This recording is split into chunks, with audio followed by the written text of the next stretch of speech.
आरवीज किचनमध्ये आपलं स्वागत आहे। आज आपण बघणार आहोत गुलाबजामुनची रेसिपी। त्यासाठी इथे अर्धा किलो खवा घेतलेला आहे मी, 2 चमचे रवा, बारीक रवा, थोडासा खायचा सोडा, वेलची पूड, 2 वाटी साखर आणि 1 वाटी मैदा।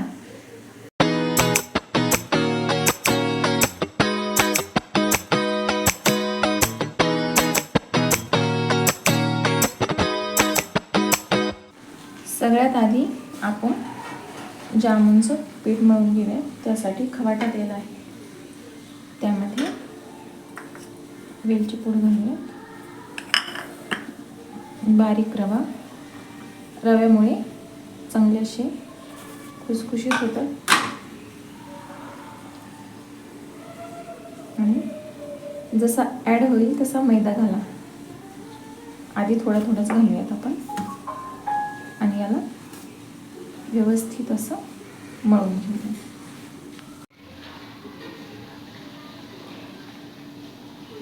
असा हातामध्ये गोळा होत आहे, यात आपण अजून थोडासा मैदा टाकून घेऊया आणि थोडासा खायचा सोडा,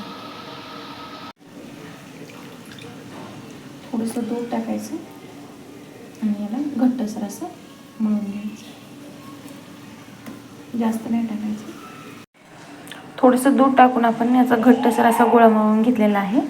याला आपण 10 मिनिटं झाकून ठेवूयात। आपलं पीठ चांगलं मुरलेलं आहे। आता आपण याचे गुलाबजामसाठी छोटे छोटे गोळे करून गुलाबजाम करून घेऊयात। असं पीठ करून घ्यायचं आणि याला असं तळव्याने प्रेस करून कुठेही याला भेगा पडू द्यायचे नाही, असा गुलाबजाम करून घ्यायचा।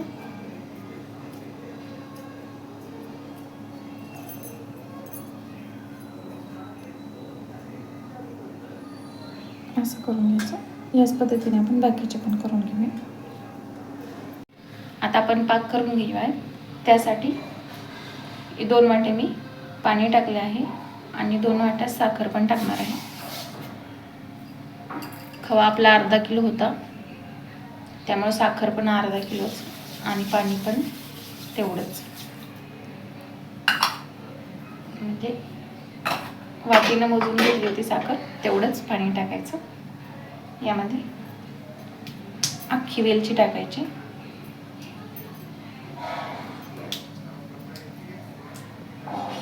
आणि याला उकळी काढून घ्यायची। पाकामध्ये साखर पूर्णपणे विरघळली आहे, याला आपण 5 ते 7 मिनिटं उकळी येऊ देऊन घेऊयात।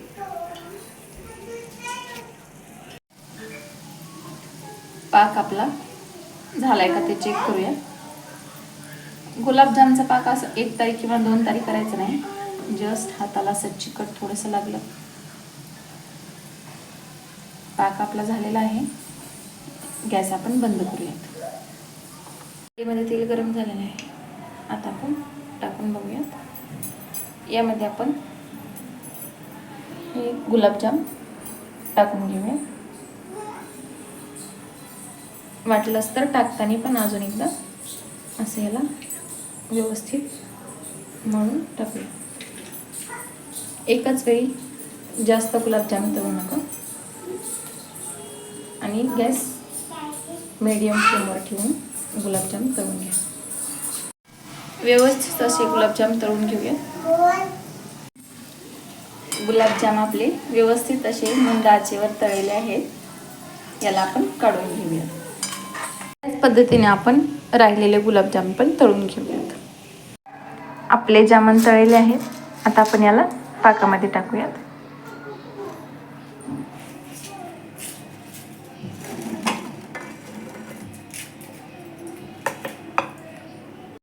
अशा पद्धतीने आपले गुलाबजाम तयार आहेत। आता आपण याला वाटीमध्ये काढून घेऊया।